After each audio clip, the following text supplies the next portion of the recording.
Espace TV, les grandes gueules, tout sur les dessus de l'actu. Ahmed Camara, Zachary Milimono, Roby, Mohamed Djibril Camara, Moussa Moïse Silla, Lamine Girassi forment les grandes gueules. Bienvenue chez les GG, ce mardi matin à 1h30, vous aider à mieux comprendre l'actualité. Vous, téléspectateurs, auditeurs, vous avez la possibilité évidemment de réagir en direct dans l'émission, soit vous partez sur notre plateforme GG au 8037, l'autre numéro de téléphone, le 00224 657 39 13 13. Nous sommes aussi présents sur Facebook, mais aussi sur Twitter. On s'intéresse à l'actualité, je vous le disais dans le morning. La Guinée à J-11 de sa seconde élection présidentielle libre et démocratique, alors que toutes les attentions sont focalisées, absorbées par cette échéance. C'est le moment qu'il a choisi pour faire donc son comeback dans son pays. Celui qui est toujours, du moins officiellement, conseiller politique de l'ancien chef de la junte guinéenne entre 2008 et 2009, l'ex-capitaine Moussa Dadis Camara, est au pays depuis quelques jours. Et qu'est-ce qui motive ce retour en ce moment? Quel enseignement peut-on tirer du cas Dadis? Où va-t-il mettre le curseur de son avenir politique? Entre autres, des questions posées ce matin chez les GG. Monsieur Ahmed Kourouma, conseiller politique, qui sera l'invité des GG ce matin. C'était le 28 septembre hier, journée commémorative donc du massacre du stade de Conakry, où 157 Guinéens et des femmes ont été tuées ou violentées. Et ce regret poussé hier par le collectif des victimes au constat de l'absence de l'opposition à cette commémoration. Comment cette attitude est-elle ressentie de ce côté? Ibrahim Bari, président du CAV, collectif des victimes du 28 septembre 2009. Vous allez la voir ce matin chez les GG. Encore une fois, merci de rejoindre l'équipe. Bonjour Madame Yoruba. Bonjour Lamine. Bonjour Roby. Bonjour. Bonjour Djibril. Bonjour Lamine. Abakar de le bonjour. Bonjour Abakar. Bonjour Lamine, bonjour à tous. Voilà. On s'intéresse évidemment à l'actualité, on ne peut pas passer à côté, mon cher ami. Hier, avec cette information du Parisien, on s'intéresse au fils du président, Alpha Condé, Alpha Condé, c'est ça. Ouais. Ouais. Le fils du président actuel, qui n'est autre que le candidat sortant du RPG Arc-en-Ciel, le professeur Alpha Condé, est visé par une enquête sur des faits qui se seraient déroulés en France.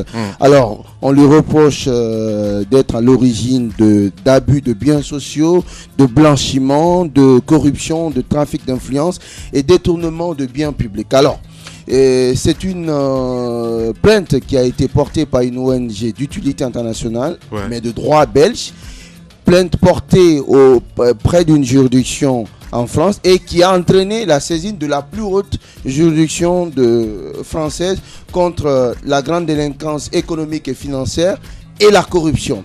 Alors, on sait que effectivement celui qui est à l'origine de cette plainte n'est autre que le président de la Fondation pour la démocratie et la gouvernance. Le secrétaire général. Les grandes gueules. C'est d'après les articles que j'ai lus, c'est lui le président de cette ONG, une ONG de droit belge. Alors c'est cette ONG donc qui a donc porté plainte, mais beaucoup se posent une question sur le fondement de cette plainte, sur la personne qui est à l'origine de cette plainte, puisque cette personne est reconnue à Printemps pour ses critiques assez virulentes contre le régime d'Alpha Condé. Faut-il vraiment le croire? En tout cas, c'est une affaire qui tombe bien mal pour le chef de l'État qui est en pleine campagne électorale et qui se bat bec et ongle pour sa réélection. En tout cas, aujourd'hui, l'enquête est ouverte, la justice française est saisie et même si du côté de l'entourage du président, on tente de minimiser la chose, c'est quand même une chose. Il y a quelque chose de bizarre dans cette affaire quand même, comme par hasard, comme par magie, ça tombe à un moment où c'est les élections et puis c'est trop bizarre. Non mais j'ai bien mal acquis, c'est pas une spécificité qui concerne la Guinée. Vous savez, les présidents Sassou Nguesso, Teodoro Obiang et la famille Bongo sont concernés par la même affaire du côté de la France. Alors beaucoup s'interrogent pourquoi c'est maintenant. C'est une question de timing qu'on peut légitimement se poser. Il y a aussi d'autres qui se posent la question de savoir pourquoi c'est une juridiction française, pourquoi ce n'est pas une juridiction. Justement, c'est la grosse question. Voilà, Comme laissez lire ce passage-là, mon cher ami, parce que c'est le Parisien en fait qui a, je vais dire, diffusé cette information, et c'était dans les faits divers. Il y a un Français qui a réagi par rapport à l'article. Je suis très impressionné par la qualité de cet article, plus sérieusement, je plaisante. Je suis interpellé par cet article car, monsieur, il faut être sérieux. Vous me faites rire. Le fils de Laurent Fabius achète un appartement à 5 millions d'euros sans avoir jamais travaillé de sa vie, et ça par contre, on n'entend jamais parler. Merci papa, merci. Mais voilà, donc tu vois, c'est trop. Oui, mais c'est vrai, c'est un peu le. C'est trop bas, quoi. Oui, c'est un peu le deux poids, deux mesures de la justice en général, que ce soit en France ou dans d'autres pays. Mais ce qu'il faut savoir, vous savez, les juridictions françaises, à l'instar des juridictions belges, on sait qu'on appelle la compétence universelle de juridiction. Ce qui leur permet donc de connaître des affaires qui ne sont pas des infractions qui ne sont pas commises sur le territoire belge ou sur le territoire français. Mais l'affaire concernant le fils du président est un petit peu différente parce que les faits qui lui sont reprochés se seraient produits, n'est-ce pas, sur le territoire français. Donc, en raison du... C'est la même chose. En raison... Non, c'est parce que les mêmes faits sont reprochés, par exemple, au fils de Théodoro Obiangema Junior, et aux enfants d'Ali Bongo, et aux enfants d'Omar Bongo, qui posséderaient des appartements luxueux. Attendez, Djibril, qui posséderaient des appartements luxueux et qui donc mèneraient donc grand train chaque fois qu'ils sont en tout cas présents dans la capitale française. Je pense qu'à ce niveau il n'y a pas de problème. Je voulais continuer, si tu permets, pour dire que on peut se réjouir du fait que cette ONG de droit français, de droit belge plutôt, démocratie et gouvernance, cette ONG s'intéresse à notre pays, la Guinée. Et on peut se réjouir du fait. On peut se réjouir du fait que. On peut se réjouir du fait qu'elle ne s'intéresse pratiquement qu'à la Guinée. Je pense que quelque part c'est un coup de pub pour notre pays. Justement. Parce que depuis sa création, cette ONG, on n'a pas vu de rapport venant d'elle. Et la seule obsession donc de son secrétaire général ou de son président et des membres qui composent cette ONG, c'est la Guinée, c'est le régime d'Alpha Condé qu'il voue aux gémonies. Ça, c'est un fait qui est établi. Mais on peut s'étonner aussi du fait que depuis sa création, cette ONG ne fait de rapport ou ne s'intéresse finalement qu'à la Guinée, alors qu'elle veut travailler dans le domaine de la bonne gouvernance et elle veut se donner une compétence internationale. Donc quand on a une telle ambition, on va sur tous les cas de délinquance financière à travers le monde. Mais lorsque cela n'est centré que sur un seul pays, sur un seul régime, sur un seul chef de l'État, je pense que là, il y a une question là, il y a problème. Et je pense que je voulais finir pour dire que la coïncidence aussi, on ne peut pas s'en étonner. Cela arrive régulièrement lorsqu'on est en période électorale, lorsqu'il s'agit d'une élection majeure dans un pays comme une élection présidentielle. Cela arrive, il faut s'attendre à ces coups bas, à ces choses trappes. Mais plus généralement, c'est que on n'arrive plus à comprendre que des Occidentaux font de ce genre de pratiques leur fonds de commerce. Chaque fois qu'il y a élection, qu'il y a des enjeux électoraux dans un pays africain, ils se fendent de ces déclarations, de ces sorties, de ces rapports pour griffer des présidents qui légitimement veulent aller à un second mandat. Je pense qu'il faut prendre tout ça avec beaucoup de prudence. En attendant, puisque l'enquête est ouverte auprès de la justice française, en attendant que la justice française donc se prononce et qu'il y ait lumière dans cette affaire. Allez-y, Roby. Non, mais l'enquête est ouverte. Je ne crois pas à un aboutissement. Le dossier Obiang dure depuis combien d'années? Les appartements étaient bien avérés. Les voitures de luxe étaient bien là. Les factures des hôtels de luxe étaient là. Ce n'est pas un secret de polichinelle pour personne de dire que les fils des chefs d'État ou les filles des chefs d'État vivent comme des pachas. La fille de Obiangema, c'est la femme d'affaires la plus riche de l'Afrique. Elle a des banques, elle a des investissements. On a vu cette Gabonaise aussi, rien que dans les voyages, plus d'1 millions d'euros quand même. Évidemment. C'est juste incroyable. Qu'est-ce qu'on en fait? Alors, moi je voudrais dire que l'ONG certainement met de la lumière sur un pan politique de notre situation, mais pourquoi elle ne va pas en amont? Si elle a envie de faire du sérieux sur les dossiers des fils de chefs d'État guinéens, elle aurait dû commencer par les enfants du général Lansana Conté. Et pourquoi c'est Alpha Condé quoi. Oui, mais on se pose autant de questions. Vous posez sur les questions sur le timing. Moi, je me pose les questions sur l'événement même. Pourquoi ne pas avoir commencé depuis le début? C'est vrai que la justice fait son travail dessus. C'est vrai qu'elle va prouver que, bien évidemment, Mohamed Condé louait des limousines de luxe en France, un appartement de luxe en France, dans le 12e arrondissement. Ça, ce sont des faits qu'il va falloir avérer. Mais il a acheté cet appartement-là quand? Est-ce que c'est maintenant? Est-ce que c'est en cette période-là? Est-ce que c'est maintenant? C'est des nouveaux riches quand même. Mais attendez, voilà. Je veux dire que ça fait. Non, je veux dire que ça fait quand même 4 ans. On connaît son poste. Écoutez, je vais vous dire. Il y a un moment, oui, mais. Dans les mines, vous s'empile. Vous le savez très bien, alors. Ben voilà. Oui, mais attendez, nous sommes sur les grandes gueules ici. On dit tout, absolument, mon cher ami. Absolument. Il n'y a pas de batchet. Ben voilà quoi, c'est point barre. Et on le sait très bien comment ça se passe, mon grand. Il y a un moment, il faut. Et quand vous parlez comme ça. Vous allez rappeler, excuse-moi, parce que je vois une réaction de Moustapha Naïté. De quoi il se mêle? C'est une ONG non crédible et soutenue par l'opposition qui a apporté plainte contre le fils du président. Réagit le directeur de la communication. Non, je pense que c'est pas la meilleure manière de défendre. Ce que je voudrais. Écoutez, non, c'est pas la meilleure manière de défendre. Vous voulez qu'il réagisse comment? Arrêtez. Attendez, mais laissez-moi parler pour une fois. Mais allez-y. Mais j'ai la parole, laissez-moi parler. Allez-y, ce que je voudrais dire, c'est pas la meilleure manière de défendre. Moi, je dis que les faits sont avérés sur la France. Je vous dis que ce n'est un secret de police. Mais attendez, c'est grave. Allez, non, mais vous continuez, Roby. Non, les affirmations de Roby sont. Attendez, Abakar, il faut qu'on s'écoute, s'il vous plaît. Il a la parole. Allez-y, Roby. Allez-y, Roby. Non, je dis que les faits sont avérés en France. Il y a quand même une juridiction française qui s'est saisie du dossier. Non, ça ne veut pas dire que attendez, je vais partir. Que les faits sont avérés. Non, mais. Allez, on va s'écouter, Abakar.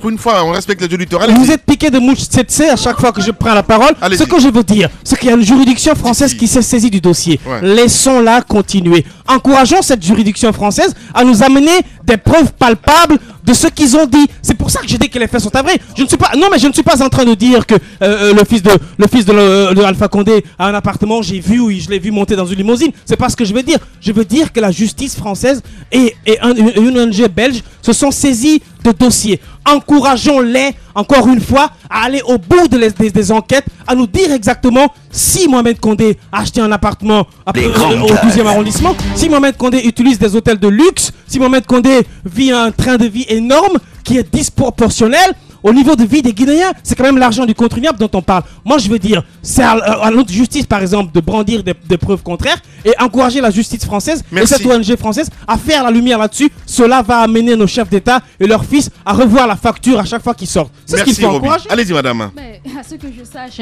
rien n'a encore été prouvé. C'est une ONG qui a mené des enquêtes et qui s'est saisie d'un dossier. On attend de savoir ce qui va se passer. Mais ce que je voudrais dire, les biens mal acquis, c'est bien une réalité. On sait qu'en Afrique, je ne sais pas, les chefs d'État, on ne va pas se voiler la face. Nous connaissons le train de vie des chefs d'État et de leurs familles. Nous savons comment ça se passe. Rien n'est avéré pour l'instant pour le fils Condé. Mais nous savons, par exemple, Lamine, vous avez parlé de certains dossiers dans lesquels le fils du chef de l'État se trouve mêlé. Nous savons comment ça se passe. Mais en plus, on a l'impression que quelquefois les chefs d'État africains... Quel dossier? Boubacar, vous avez eu la parole, permettez-nous d'aller au bout. Je ne sais pas pourquoi vous défendez avec bec et ongle ce dossier. Permettez-nous d'aller au bout de nos idées. Permettez-moi d'aller au bout de mes idées, mon cher Aboubacar. Madame, je vais vous laisser continuer. Nous avons le ministre en direct. On revient dans un instant. Les grandes gueules. Monsieur le ministre, bonjour. Bonjour. Bienvenue dans Les Grandes Gueules. Vous êtes le directeur de la communication de la campagne du président Alpha Condé. Et il y a cet article qui est paru hier dans Le Parisien qui rapporte une enquête ouverte en France suite à une plainte d'une ONG de 3 Belges sur les biens mal acquis par le fils du président Alpha Condé. Comment avez-vous réagi à cette publication? Oui, mais merci beaucoup. Comme l'a dit tout à l'heure Lavine, on est tenu d'apporter quand même quelques informations quand il y a des démarches aussi alambiquées, impartiales, sur des préjugés et des rumeurs infondées venant d'une ONG méconnue. Et je vais vous dire ceci, on a mené une petite enquête, ne serait-ce qu'hier seulement, hier soir et aujourd'hui. On s'est rendu à l'adresse de ce monsieur, de cette ONG, et je vous dis qu'il n'existe pas au bataillon. Il y a une ONG qui existe là-bas de droit belge, naturellement, qui travaille dans le cadre de la démocratie, Oui. mais qui ne connaît pas du tout Grégory Mathieu. Ouais. Donc, je suis très heureux que ce matin, vous parlez d'être très prudent avec ces différents dossiers. Mais si vous lisez, par exemple, l'article du Parisien, le premier paragraphe, déjà, vous laisse penser que nous sommes dans une dynamique politique. Bien. Il dit, vous permettez, il dit déjà la cible de vive critique liée aux modalités de son accession à la tête du pays en 2010, le président guinéen Alpha Condé pourrait connaître une fin de mandat mouvementée. Qu'est-ce que cela a à voir avec une affaire de prétendu acquis de biens? Oui, de biens oui, mal. monsieur le ministre, monsieur le ministre, on s'est posé la légitime question du timing de cet article-là, mais revenons un peu au fait, qu'est-ce que l'État guinéen va faire pour envoyer des contre-preuves, parce que l'ONG quand même apporte certaines... C'est pas l'État guinéen qui a attaqué. Djibril, laisse-moi poser la question, monsieur le ministre. Il y a une ONG qui a apporté des preuves, soi-disant que le fils du président de la République vit un train de vie énorme sur la France, a acheté un appartement avec des précisions sur les adresses, utilise des limousines. Qu'est-ce qu'on va apporter comme contre-preuve concrètement? Justement, c'est ce manque de preuves qu'apporte cette ONG. Quand vous dites limousine, quand vous dites appartement en France, je pense que vous prenez cet article, vous collez n'importe quel nom d'un fils de président en Guinée ou dans le monde entier, c'est une soupe qui marche partout.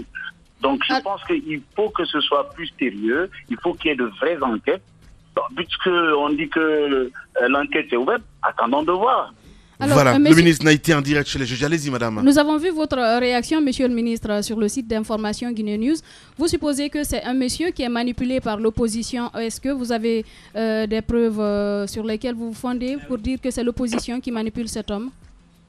Oui, parce que, écoutez, la sortie de cet article sur dans le Parisien, le 28 septembre, qui coïncide à l'inauguration du barrage Caleta, à 12 jours des élections présidentielles, tout porte à croire que c'est vraiment manipulé. Et qu'une enquête, soi-disant, une plainte qui a été déposée depuis le mois d'avril, on attend mai, juin, juillet, août, septembre, on ne fait rien pendant 5 mois et on balance ça en jours. Bien. Franchement, c'est tellement politique que ça saute aux yeux. Voilà, le ministre n'a été en direct chez les juges. Merci beaucoup, en tout cas, d'avoir accepté notre invitation ce matin. Merci à tous. Merci. Au revoir. Les grandes gueules. Tout sur les dessous de l'actu. Ici, l'actu rime avec liberté de ton sur Radio Espace. Voilà, on a écouté Naïté. Il y a l'UDG qui a en même temps envie de réagir ce matin. On va essayer d'appeler Kangel. Allez-y. D'abord, je voudrais apporter cette précision. Ouais. Nous sommes dans une émission de grande écoute où ce que nous disons passe pour une vérité d'évangile, pour une parole d'évangile pour des millions de personnes. Donc, nous devons faire attention aux mots que nous utilisons. Le fait que la justice soit saisie n'avère pas pour autant les faits qui sont reprochés à une personne. Ça, c'est important, Lamine. Il faut le préciser. Et mieux que ça, le fait qu'il y ait une fixation d'un individu sur un pays, sur un régime, le fait que la même personne soit systématiquement critique vis-à-vis d'un régime, accrédite forcément la thèse selon laquelle il s'agit bien d'un acharnement.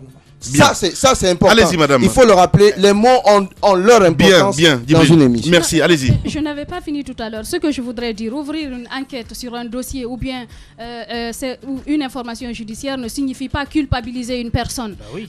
Je pense qu'il faut laisser, comme on l'a dit, le dossier est ouvert, l'enquête est ouverte de l'autre côté. Il faut laisser le temps à la justice de faire son travail. Mais cela ne nous amène pas quand même à oublier le train de vie des citoyens guinéens, des citoyens africains le plus souvent quand quand ils sont au pouvoir, des chefs d'État, de leurs enfants. Mais ce que je voudrais dire, parfois on a l'impression que les chefs de l'État africains ne sont pas visionnaires comme on devrait le faire. Bien. Quand vous avez des enfants, je pense qu'il y a des façons de les préparer à être plus grands à l'avenir, ne pas les approcher forcément tel que certains le font. Ils sont au pouvoir, ils approchent leurs fils, ils leur confient des dossiers. C'est bien de les confier des dossiers, mais je pense que c'est par niveau de mérite. Ça devrait épargner, en tout cas, vos enfants à se retrouver trempés dans certains dossiers, tels qu'on l'a vu avec les fils Conté. Voilà. Allez, nous avons en direct Tchangel. Les grandes gueules. Monsieur Souley Tchangel, bonjour. Oui, bonjour à Bakar et bonjour à toutes les grandes gueules. Bienvenue dans cette émission. Vous venez de suivre à l'instant le ministre Naïté, qui est donc directeur de la communication du RPG Arc-en-Ciel, qui pointe un doigt accusateur, qui voit donc la main noire de l'opposition derrière cette plainte portée contre l'office du président par une ONG belge. Vous savez, je pense que le RPG et monsieur, mon ami, n'a été complètement paniqué parce qu'en fait, ils croient que leurs habitudes, c'est l'habitude de tout le monde. Il n'y a aucune main noire derrière qui que ce soit. Il faudrait qu'on se rappelle d'une chose, ou de deux choses fondamentalement. La première, c'est que monsieur le fils du président de la République a déjà été cité dans d'autres affaires dans ce pays, notamment même dans votre émission, notamment sur des questions de l'octroi de certains dossiers des travaux publics dans notre pays. Donc ce n'est pas la première fois que son nom apparaît dans un certain nombre de dossiers dans notre pays ici. La deuxième chose, cet article-là, il y a deux sources qui sont importantes dedans. La première source, c'est l'ONG. La deuxième source, c'est le média. C'est pas un média, c'est pas n'importe quel média. Le Parisien est un média sérieux, qui a fait des révélations sérieuses du côté de la France et qui ne peut pas écrire n'importe quoi. Donc il y a une double source là, qui veut dire qu'en fait, à la fois, d'un côté, on a ceux qui sont en train de porter plainte, mais aussi le média en question. Maintenant, la question du timing, je suis désolé, c'est de bonne guerre. Sur la source concernant le média, vous conviendrez avec moi, Monsieur Tchangel, que le Parisien n'a fait que rapporter une plainte, en tout cas, qui a été portée par une ONG de droit belge.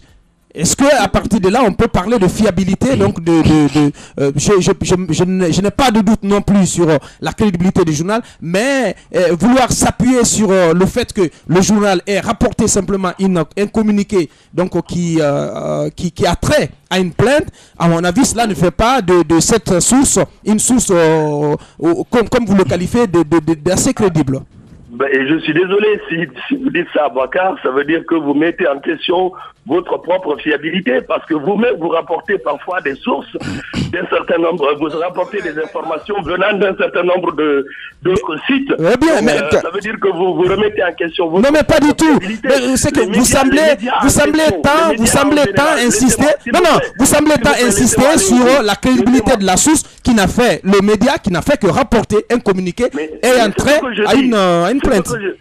C'est ce que je dis. Je dis que si vous remettez en question la fiabilité du média sur la base du fait qu'il ne fait que rapporter en fait une information, ça veut dire que vous-même, en tant que on ne s'est pas compris. Vous êtes de la communication comme moi, mais vous savez bien que rapporter quelque chose ou écrire quelque chose venant du journal. Non, attention, Lamine, c'est très important. Non, je vais t'aider. Si c'était un article écrit par le Parisien lui-même... C'est ce que je suis en train de dire. On est sur la même longueur d'onde. C'est pas une investigation du journal parisien. Le journal a rapporté. Absolument. Voilà. C'est pas une investigation du Parisien. Voilà. C'est ce que je suis en train de vous dire. On s'est bien compris à Bakar. Voilà.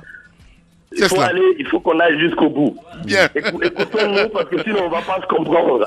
Allons jusqu'au bout. Bien. On ne peut pas remettre en question la fiabilité d'un journal comme Le Parisien qui a rapporté les faits, parce que vous-même, parfois, lorsque vous rapportez des faits, vous vous renseignez d'abord pour vous assurer que ce sont des faits qui sont tenables. Bien. Donc, si vous remettez en question la fiabilité du Parisien sur le simple fait que c'est basé... Tchangel, personne n'a remis en question.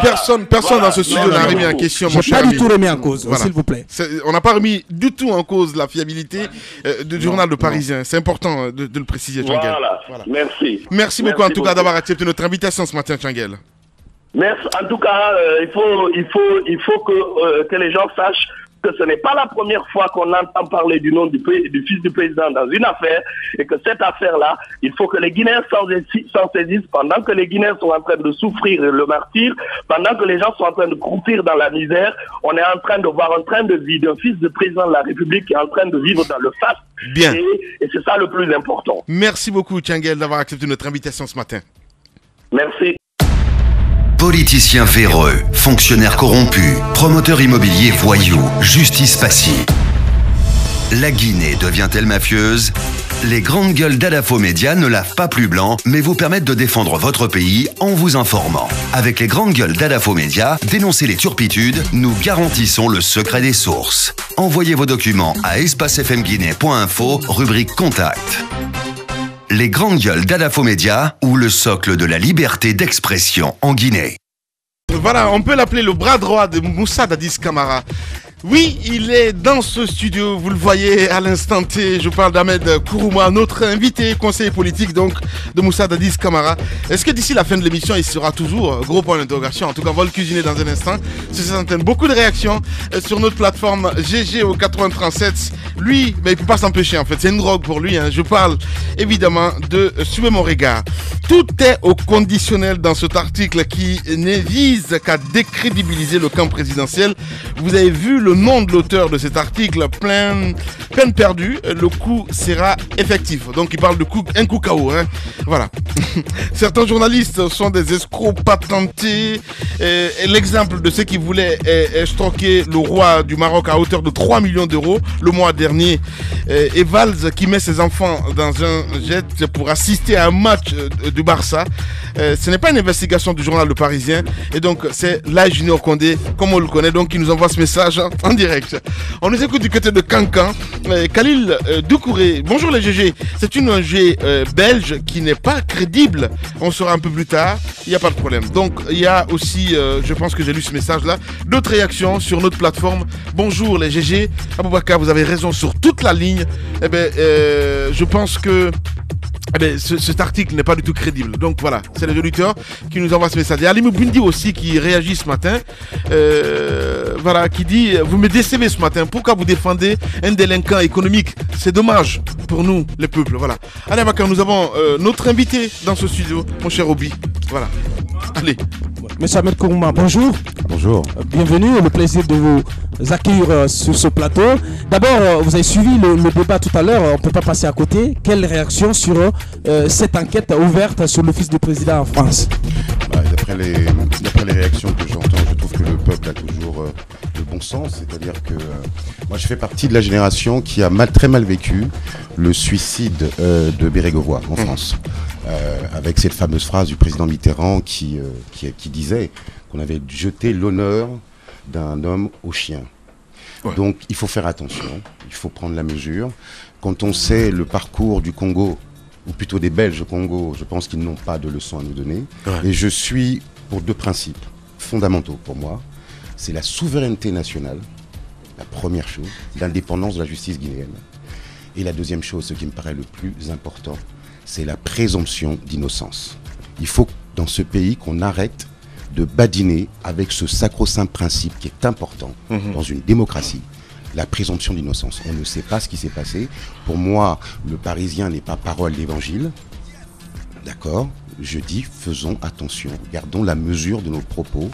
Et ne jetons quand pas... on sait que c'est, je veux dire, un phénomène aujourd'hui en Afrique, Roby rappelait tout de suite, il n'y a pas que... Il y a plusieurs jurisprudences. Est-ce qu'aujourd'hui, on va s'arrêter qu'à défendre en disant que ouais, l'article n'est pas crédible, l'ONG n'est pas crédible, le Parisien n'est pas parole d'évangile, mais il faut porter plainte contre cet article-là finalement, si c'est faux. Mais moi, je serais l'État guinéen, c'est ce qu'on fait. Je porterai plainte. Je vais vous dire, il y a une phrase qui est scandaleuse dans cet article, qui, si je l'ai lu hier, je crois, où on dit en payant le fils, on achète le père. On achète le père. Moi, je dis en s'attaquant au fils, on s'attaque au père. Et c'est insupportable. Donc que l'État porte plainte. Un point. Bien. Il faut arrêter avec les... Vous parlez on va de... s'intéresser à lui, c'est très important. Ouais. Une minute, c'est le temps, vraiment, c'est précieux dans cette émission. Le retour, hein, c'est très important. L'opportunité de votre retour en Guinée, Ahmed Camara. Ahmed Camara. Ahmed Kourma. Ne décorchez pas mon nom. Non, pardon. Alors, Abakar Diallo, le rappelait, vous êtes carrément le bras droit de capitaine Dadis. Qu'est-ce qui motive ce retour en ce moment T, Ahmed Kourma? Alors d'abord, je vais vous faire un compliment. Vous êtes une émission que nous suivons à l'extérieur. Vous êtes une émission, comme j'aime à le dire, de salubrité publique. Croyez-moi, vous devriez être remboursé par la sécurité sociale. Merci. Parce que, nom de Dieu, Ça n'existe pas chez nous. qu'est-ce que vous nous faites du bien. Merci. Vraiment. Alors, l'opportunité. Bon, alors, l'opportunité. Ouais. L'opportunité, elle est simple, c'est que je suis guinéen. J'ai grandi dans ce pays, puisque je suis un pur produit de l'école guinéenne. J'ai fait mon collège à Bonfils, pardon. Donc je rentre au pays tout simplement pour amener ma pierre à l'édifice, porter une parole, une nouvelle parole, celle de la nouvelle génération d'hommes politiques qui arrivent, qui ont le souci de l'État, le souci de travailler pour ce pays enfin, et qui viennent surtout demander des comptes. C'est très important. vous rentrez... Alors, la question que je voudrais poser, vous rentrez quand même en ce moment, juste à l'orée de la veille de la présidentielle. On le disait tantôt, vous êtes le bras droit du capitaine Dadis. Est-ce que ça tient toujours? On sait que ce parti a été lancé, mais en fait, on n'a pas permis au capitaine de rentrer au pays pour briguer la magistrature. Alors je vais apporter une petite rectification. Je ne suis plus le bras droit du capitaine Dadis. Vous ne l'êtes plus? Non, je ne suis plus. Je ne suis plus. Depuis quand? Et pourquoi? Depuis ma fameuse intervention sur votre... Oui, dans l'espace expression. Où j'ai fustigé l'attitude qui était celle des cadres... Rapprochez le micro, s'il vous plaît. Pardon, où j'ai fustigé l'attitude de celle qui était notre attitude, en fait, qui était autour du président Dadis. J'ai décidé, moi, en âme et conscience, après 4 ans de bons et loyaux services, après de multiples discussions et des stratégies qui ont été mises en place entre le capitaine Dadis et moi, qui me semblaient des stratégies de sagesse, et où j'avais annoncé par des interviews ici que je voulais qu'il rentre de manière humble, eu égard aux victimes, eu égard au respect, qui était dû aux victimes du 28 septembre. Je suis l'un des rares ici à avoir, dans l'entourage du président, à avoir condamné de manière très claire cette abomination qui a été le massacre du 28 septembre. Je pense qu'on devait le respect aux victimes et que la stratégie que moi j'avais mise en place n'a pas été suivie. Donc quand on est un homme politique responsable, on tire les conclusions et les conséquences de cela et on démissionne. Vous avez été désavoué? Allez-y, Roby. On sait que vous étiez pour un possible rapprochement entre le capitaine Dadis et le pouvoir en place pour permettre son retour négocié à l'amiable. Il y avait des camps réfractaires. On sait aussi que vous avez travaillé en background pour le rapprochement entre le FPDD et le groupe de Papakoli, etc. Mais finalement, ça n'a pas été le cas. Le virage a été complètement à droite. Ils sont allés vers Faya Milimono. Finalement, comment vous arrivez, pendant ce temps que vous étiez quand même le bras droit du capitaine Dadis, comment vous êtes arrivé à le conseiller quand on sait que l'homme a l'oreille dure? Vous êtes un peu vache là, l'homme n'a pas l'oreille dure. Non, vous savez, c'est hallucinant et extrêmement incroyable la différence du rapport que moi j'ai avec l'homme ou que j'ai eu avec l'homme et l'image qu'il donne dans les médias. Les grandes gueules. Quand vous discutez avec lui, vous avez affaire à un homme qui est sensé, qui réfléchit et qui vous accorde son écoute ou pas et qui prend finalement ses décisions. Bon, moi, je n'étais ni partisan d'un rapprochement avec la mouvance ou avec l'UFDG, pour parler d'eux. J'étais partisan d'un retour discret. Voilà, pour moi, ma stratégie, je voulais qu'il retourne au pays de manière discrète et que nous nous présentions au premier tour et en fonction des résultats qui eût été les nôtres, qu'on s'allie avec qui on voulait. C'était mon envie. Bon, au jour d'aujourd'hui, pourquoi je n'ai pas été suivi dans cette envie-là, je ne sais pas, je ne peux pas vous dire. J'irai le voir à Ouaga parce que je suis un homme de conviction et j'ai besoin d'avoir cette discussion parce que c'est quelque chose qui m'a profondément blessé. Mais j'attends de voir. Aujourd'hui, je vous en parle comme un boxeur qui a été mis KO. Ouais. Bien. Ahmed Kourma, il faut le rappeler, un conseiller politique, ex-conseiller politique désormais de Moussa Dadis Camara. Allez-y. On a l'impression que vous avez été désavoué, chose que vous avez du mal à accepter. Désormais, quel va être votre positionnement? Parce que nous sommes en pleine campagne électorale. Quel candidat allez-vous choisir maintenant que vous n'êtes plus avec le capitaine Moussa Dadis Camara? Alors, il y a deux questions en une. La première question, j'ai été désavoué, ou plutôt je n'ai pas été suivi dans la stratégie. Moi, j'avais annoncé le fiasco, parce que c'est une tragédie shakespearienne qui est arrivée. On est dans le presque le clownex, avec deux tentatives ratées. Et comment vous appelez ça? Quel terme vous pouvez exploiter? Parce que moi, je serais d'accord avec Djibril là-dessus. Vous avez été désavoué. Si vous voulez, voilà. Appelons ça. On est dans les grandes gueules, donc je vais pas me cacher derrière mon petit doigt. Très bien, j'ai été désavoué. Ouais. Allons-y. Donc, j'ai tiré les conclusions, ou les conséquences, ou les conclusions, appelez ça comme vous voulez, de ce désaveu. Voilà. Il se trouve que j'avais, dans ma stratégie, annoncé ce qui allait arriver. C'est-à-dire que, je l'ai dit sur votre antenne, il me semble, on ne rentre pas sur le territoire d'un lion pour y pisser sans s'attendre à des conséquences. En clair, qu'est-ce que vous voulez dire exactement, Ahmed? Je voulais dire qu'il fallait aller voir le président. Vous voulez dire que Dadis était entouré des amateurs? Je n'irai pas jusque-là. Et quel terme il faut utiliser je pense que la question est importante. Je dirais que nous avons le tort dans notre pays de ne pas travailler en fonction de ses compétences. Moi, je n'irai pas conseiller le président Dadis sur le procès qui risque de venir, parce que ce n'est pas mon domaine. Mon domaine, c'est la politique. Il y a des gens qui se sont arrogés le droit de lui faire commettre les mêmes erreurs qui ont été commises en 2009. Qui sont ces gens? Je ne les nommerai pas et je ne les connais pas et je ne veux même pas les connaître. Voilà. Honnêtement. Moi, en fait, je vous regarde dans les yeux à vous dire tout ce que vous me dites ce matin, je ne vous crois pas. Parce que j'ai l'impression d'avoir un frustré dans ce studio. Allez jusqu'au bout. Mais non, c'est important. Vous n'allez pas nommer ces gens-là, mais c'est trop facile de s'asseoir dans un studio de radio. Parce qu'on sait, on sait bien que ces derniers temps, vous n'avez pas filé le meilleur des cotons au monde avec, en tout cas, l'autre entourage de Moussa Dadis Camara, ce sont partis politiques, l'FPDD, que vous avez dézingué sur cette antenne, dont vous avez en tout cas mis en exergue l'amateurisme. Moi, j'ai mis en exergue l'amateurisme de l'ensemble. Absolument. Mais je pose cette question. Il faut être très clair. Je suis d'accord parce que vous étiez inclus dans la critique. Mais est-ce que vous-même, en tant que conseiller politique, est-ce que vous n'avez pas mal conseillé Moussa Dadis Camara en le laissant même entrevoir la possibilité d'entrer en politique dès cette élection présidentielle? Alors, vous me prêtez d'une part beaucoup trop de pouvoir, parce que je n'ai pas cette influence-là sur le président. Conseiller politique tout de même. Un conseiller politique, le mot veut dire ce que ça veut dire. C'est-à-dire que vous conseillez quelqu'un qui vous donne une ligne de conduite, un esprit qui est le sien, une volonté qui est la sienne, et en fonction de ce qu'on vous livre, vous composez une sauce gombo avec. J'ai composé cette sauce-là, qui me paraissait une sauce qui me paraissait être sur le coup du bon sens. On rentre dans son pays de manière humble, c'est clair. Ce que avec le recul. Laissez-moi terminer. On rentre dans son pays de manière humble, surtout lorsqu'on a une aussi grave accusation qui est pesée sur vous. On parle de crime de l'humanité, ce n'est pas rien contre l'humanité. Ce n'est pas rien. Bon. C'était ma stratégie que de rentrer de manière humble. Je ne peux pas vous dire autre chose. Et je ne suis absolument pas frustré. Que j'ai eu mal, que je sois blessé, c'est une réalité. Parce qu'on ne travaille pas pour un homme comme ça par hasard. Donc j'ai été extrêmement blessé. Frustré, je ne le crois pas. Mais blessé, oui, je vous le dis, je suis un homme meurtri et blessé. Parce que le résultat, au bout des choses, c'est quoi? C'est que le président Dadis n'est pas rentré. Un point. La conclusion que moi j'en tire, c'est celle-là. Mais la faute à qui, finalement, à la fin du compte? Vous dites que vous n'avez pas nommé les gens, mais ce serait super important parce qu'aujourd'hui, je veux dire, il y a votre carrière aussi qui est en jeu, là, Ahmed.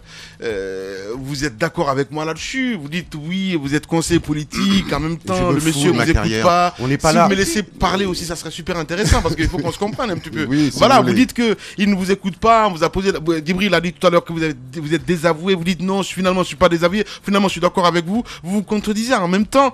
C'est important de savoir c'est qui la base, parce que on sait qu'il y a des démons dans ces partis politiques là. C'est très important. Je ne vais pas citer de personne. Moi, je suis pas de FDD. Je n'ai aucun parti politique en Guinée. Mais la cause justement, parce qu'aujourd'hui le bateau a coulé et c'est important quelque part de savoir un petit peu c'est à qui la faute. Parce que dans un bateau, il y a qu'un seul capitaine et le capitaine c'est Moussa Dadis Camara. Et il y a aussi des personnes qui l'entourent. C'est qui finalement à la fin du compte? Parce qu'aujourd'hui, s'il faut pointer du doigt un accusateur, ben, je vais dire, l'idéal, c'est qui exactement? Ben, c'est vous, Ahmed. Je vous regarde dans les yeux, je vous le dis. Écoutez, Vous n'avez pas l'impression que vous êtes comptable Puis-je répondre Oui, c'est vrai, c'est pour renforcer sa question. Vous appelez pas Il est le chef de l'équipage. Non, mais bien sûr. Donc nous, on renforce, on suit le chef de l'équipage. Il faut que mon petit cerveau suive j'ai 2 heures de décalage, pardonnez-moi, donc laissez-moi répondre.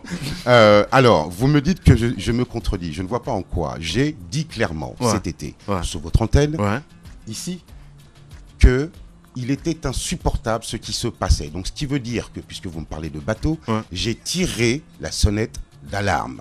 D'accord? Je n'ai pas pour habitude de cracher dans la soupe ou de dénigrer le camp auquel j'ai appartenu. Ça, il en va de ma responsabilité. Laissez-moi terminer. Vous m'avez demandé de vous laisser terminer. Laissez-moi terminer. Allez-y. Je n'ai pas cette habitude-là.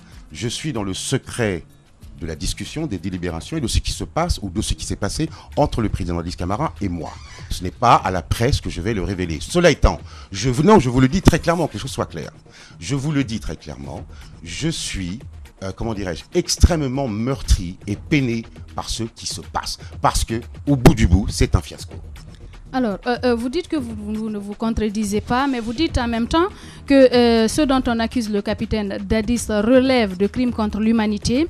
Moi qui le dis, c'est mais vous l'avez dit tout à l'heure, c'est l'accusation qui le dit. Mais ce que je voudrais dire, vous dites qu'il faut vouer un certain respect aux victimes du 28 septembre. Est-ce que vous n'aviez pas pensé, avant de le conseiller, de créer un parti politique, en même temps que vous dites qu'on ne rentre pas dans la loge, je crois, d'un lion pour y pisser? Est-ce qu'il fallait venir demander pardon au professeur Alpha Condé avant de créer le parti pour savoir qu'on a une porte ouverte? Est-ce que c'est ce que vous voulez dire? Vous allez vite en besogne.